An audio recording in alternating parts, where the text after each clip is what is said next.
Hi guys,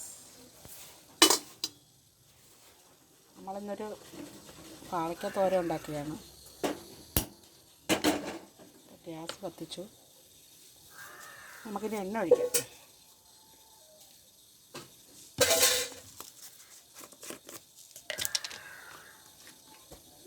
ചട്ടി ചൂടായിട്ടുണ്ട്. കുറച്ച് എണ്ണ ഒഴിച്ചു.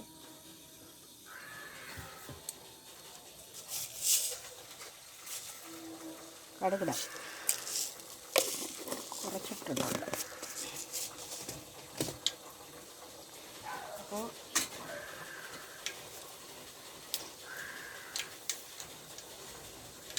അതൊന്ന് പൊട്ടട്ടെ.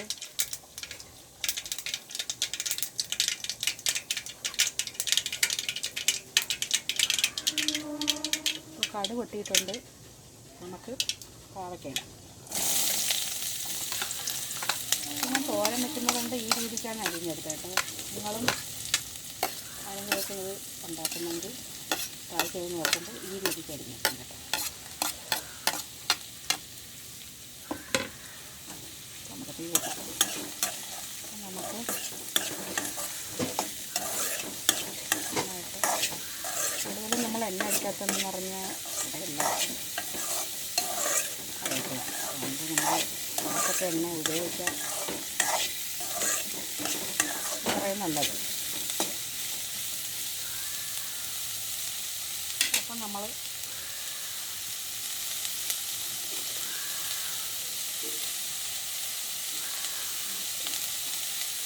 ഉപ്പിടാം.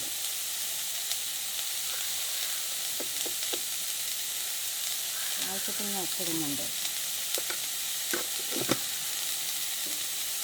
നന്നായി ഇളക്കാം.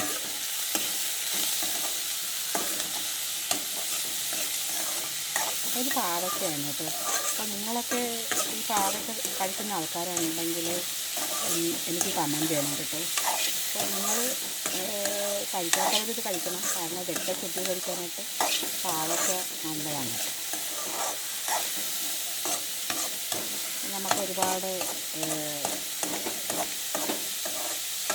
നല്ലതാണ് ഈ പാവയ്ക്ക കഴിക്കുന്നത്. രക്തം ശുദ്ധീകരിക്കുന്നതോടൊപ്പം തന്നെ ഇത് നമുക്ക് ഹെൽത്തിനും നല്ലതാണ്. അപ്പോൾ നമുക്ക് എന്നും വാങ്ങാൻ പറ്റാത്തവർക്കാണെങ്കിൽ വല്ലപ്പോഴൊക്കെ വാങ്ങാം. ഇപ്പോൾ ഒരു 20 അല്ലെങ്കിൽ ഒരു 100 എടുക്കുമ്പോൾ 1 കിലോ ഒക്കെ കിട്ടത്തുണ്ട്. അല്ലെങ്കിൽ ഒരു 50 രൂപയായിട്ട് അര കിലോ കിട്ടത്തില്ല. അപ്പോൾ നമ്മൾ വാങ്ങി നമ്മുടെ കുഞ്ഞുങ്ങളെയൊക്കെ നമ്മളിതൊക്കെ കഴിപ്പിക്കണം. എല്ലാ കഴിപ്പും എല്ലാ പച്ചക്കറികളും എല്ലാ വിഴുക്കുകളൊക്കെ കഴിപ്പിക്കണം കേട്ടോ. കുട്ടികൾക്കായാലും മുതിർന്നവർക്കായാലും. നമ്മൾ ഒരു ഡോക്ടറിനെ ഡോക്ടറായിട്ട് കാണുമ്പോൾ അവർ വിറ്റാമിൻസ് നോക്കിയിട്ട് കുറവാണെങ്കിൽ അവർ പറയും പച്ചക്കറികളൊന്നും കഴിക്കാറില്ല, മുട്ടയും മാംസമൊന്നും കഴിക്കാറില്ല. ഇതൊക്കെയാണ് ചോദിക്കുന്നത്. എനിക്കപ്പോൾ വയ്യായിക വന്നിട്ട് വിറ്റാമിൻസിൻ്റെയൊക്കെ കുറവ് ഉണ്ടായിട്ട് എൻ്റെ മോണയൊക്കെ പഴുത്തിട്ടുണ്ടായിരുന്നു കേട്ടോ. അപ്പോൾ ഞാനവിടെ ചെന്ന് കാണിച്ചപ്പോൾ നാക്കിലൊക്കെ പൊക്കലൊക്കെ വന്നായിരുന്നു. അത് ചെന്ന് കാണിച്ചപ്പോൾ ഡോക്ടറിനെ വഴക്ക് പറഞ്ഞു. മുട്ടയും പാലും ഇറച്ചിയും മീനൊന്നും നേരെ കഴിക്കത്തില്ലെന്ന് ചോദിച്ചു. പച്ചക്കറികളും കഴിക്കാറില്ലെന്ന് വെച്ചു. ഞാൻ പറഞ്ഞു പച്ചക്കറികളൊക്കെ കഴിക്കാറുണ്ട്, പക്ഷേ ഇതൊന്നും കൂടുതൽ മീനൊന്നും ഞാൻ കഴിക്കില്ല. അങ്ങനെ എനിക്ക് ഒരുപാട് മീൻ ചിക്കനൊക്കെ കഴിക്കണം എനിക്കിഷ്ടമല്ല. മുട്ടയും അങ്ങനെ ഡോക്ടർ വഴക്ക് പറഞ്ഞത് കൊണ്ട് മാത്രം ഞാൻ പിന്നെ അതൊക്കെ കഴിച്ചു പോകുന്നില്ല. അതായത് ഒരു മിതമായ അളവിൽ മാത്രമേ കഴിക്കാറുള്ളൂ. നമ്മുടെ ഹെൽത്ത് നമ്മളാണ് നോക്കാനുള്ളത്. നമ്മുടെ ആരോഗ്യം നമ്മൾ ശ്രദ്ധിക്കണം. അതുകൊണ്ട് നമ്മൾ ഇതൊക്കെ നമ്മൾ ശ്രദ്ധിക്കണം കേട്ടോ.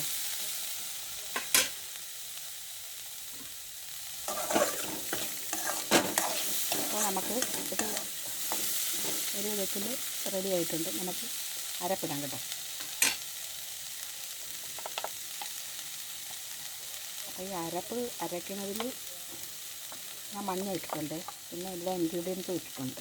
എന്ന് പറഞ്ഞാൽ പച്ചമുളക്, വെളുത്തുള്ളി, ജീരകം. നമ്മൾ തിരുവനന്തപുരത്തൊക്കെ ഇത് 3 ഇടും കേട്ടോ. തോരത്തിനായാലും അവിയലിനായാലും ചക്കയ്ക്കായാലും എല്ലാത്തിനും.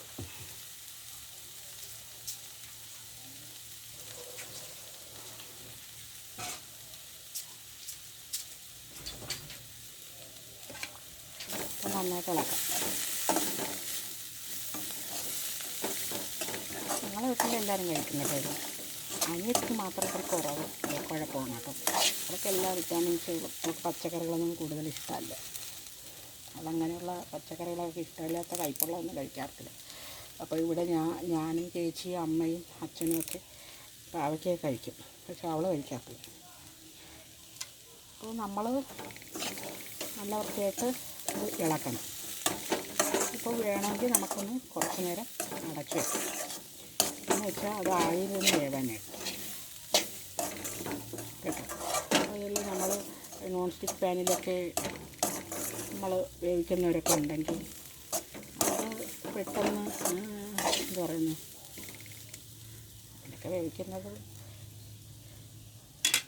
ആരോഗ്യത്തിന് ഹാനികരം എന്നൊക്കെ ഒരു ഡോക്ടറിന് പറഞ്ഞു കേട്ടു. അപ്പം ഞാൻ വിചാരിച്ചു നമുക്കിവിടെ നോൺ സ്റ്റിക്ക് ഇല്ല, അത്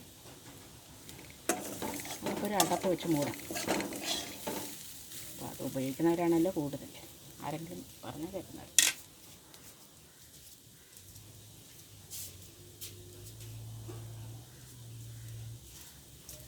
അപ്പോൾ നമുക്ക് ഒരു 5 മിനിറ്റ് മൂടി വയ്ക്കാം. അപ്പോൾ ഇത് ആവിയിലിരുന്ന് ഇത്തിരി കൂടെ വേവട്ടെ കേട്ടോ. അപ്പോൾ അരപ്പും കൂടെ ഒന്ന് വേവും. കാരണം എന്തെന്ന് വെച്ചാൽ നമ്മൾ പച്ചക്കറികൾ കൂടുതലും ചീരയായാലും തോരൻ വയ്ക്കുന്ന ഏത് പച്ചക്കറി ആയാലും എന്തായാലും അവിയലായാലും എന്തിനായാലും നമ്മൾ അടച്ചു വെച്ച് വേവിക്കുമ്പോൾ അതിൻ്റെ വിറ്റാമിൻസും ഒന്നും പുറത്ത് പോകത്തില്ല. അപ്പോൾ അടച്ചു വെച്ച് തന്നെ നമ്മൾ വേവിക്കണം. ഇപ്പോൾ അതിപ്പോൾ അടുപ്പിൽ വേവിച്ചാലും അങ്ങനെ തന്നെ, ഇതിൽ വേവിച്ചാലും അങ്ങനെ തന്നെ കേട്ടോ. ഇപ്പോൾ നമ്മൾ എന്താ പറയുന്നത്, ഇപ്പോൾ ഇപ്പോഴത്തെ കുട്ടികളാരും ഈ പച്ചക്കറികളൊന്നും കഴിക്കാറില്ല. പക്ഷെ നമ്മൾ കഴിപ്പിക്കണം ഏതെങ്കിലുമൊക്കെ രീതിയിൽ. ഇപ്പം നമ്മളിപ്പോൾ ചീര കൂട്ടാത്തൊരു കുട്ടിയാണെന്ന് വെച്ചോ, പംകിൻ കൂട്ടാത്തൊരു കുട്ടിയാണെന്ന് വെച്ചോ, അപ്പോൾ അതിൽ നമ്മളിത്തിരി മാവെടുത്തിട്ട് ഇതിൻ്റെ ജ്യൂസാക്കി എടുത്ത് പംകിൻ വേവിച്ചെടുത്തു. ഇപ്പോൾ ഉരുളക്കിഴങ്ങ് കഴിക്കാത്ത കുട്ടികളാണെങ്കിൽ ഒരു സ്നാക്സൊക്കെ ഉണ്ടാക്കിയിട്ട് കൊടുത്താൽ കുട്ടികൾ കഴിക്കും. അപ്പോൾ അതിൻ്റെ ടേസ്റ്റ് മനസ്സിലാക്കുമ്പോൾ അവർ പിന്നെ അവർക്ക് നമ്മളിത് തോരൻ്റെ രൂപത്തിലൊക്കെ കൊടുക്കുമ്പോൾ നീ അന്ന് കഴിച്ചത് തന്നെ എന്നും പറഞ്ഞിട്ട് നമുക്ക് കഴിപ്പിക്കാം. ഓക്കെ, അപ്പോൾ ഇത് തയ്യാറായെന്ന് തോന്നുന്നു. അപ്പോൾ നമ്മളെ വീട്ടിൽ എല്ലാവർക്കും ഇഷ്ടമാണ്. അപ്പോൾ നിങ്ങൾക്ക് ആരെങ്കിലും ഈ തോരൻ ഇങ്ങനെ ഈ രീതിയിൽ അരിഞ്ഞിട്ട് വെക്കുന്നവരുണ്ടെങ്കിൽ കമൻ്റ് ഇടുക കേട്ടോ. അപ്പോൾ ഞാൻ നിങ്ങൾക്ക് ഇങ്ങനെയുള്ള നല്ല വീഡിയോകളായിട്ട് വരും. അപ്പോൾ നിങ്ങളെൻ്റെ ചാനൽ എല്ലാവർക്കും അറിയാമല്ലോ, ലെമൺ ഗ്രാസ് D9Z. അപ്പോൾ എല്ലാവരും വന്ന് ഇത് കണക്കൊക്കെ ഓരോ ഡിഷസുമായിട്ട് ഞാൻ വരും. അപ്പോൾ എൻ്റെ ചാനൽ സബ്സ്ക്രൈബ് ചെയ്യണം, ലൈക്ക് ചെയ്യണം, കമൻറ്റ് ചെയ്യണം. അപ്പോൾ കൂട്ടുകാരെ ബായ്.